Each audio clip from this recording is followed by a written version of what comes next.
Do you make reaction videos, create tutorials, or just want more flexibility for leveling up your camo scenes?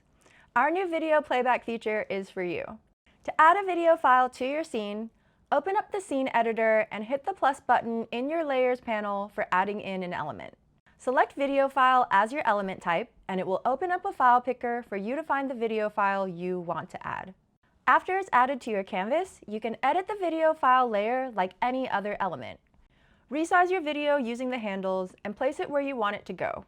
From the Properties panel on the right, you can change the opacity to make the video layer more subtle, round the corners, add a border, and more to get your video fully customized how you like.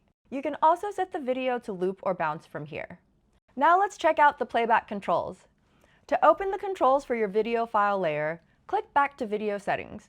Your video sources at the top of the left-hand navigation panel will now have a tab for your video file layer as indicated by the film reel icon.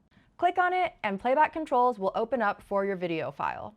From here, you can pause your video, skip forwards or backwards by 15 seconds at a time. You can click to a specific point on the video timeline and even scrub through the video. The loop or bounce setting is also accessible from the playback controls panel. Video file support has been a highly requested feature that we were excited to add to Camo. Let us know how you're planning to use this feature and if there are any additions to this feature you'd like to see us make by leaving us a comment or reaching out to us at support@reincubate.com. This feature is currently available on macOS, but we are working to bring it to Camo Studio on Windows as well. See you in the next video.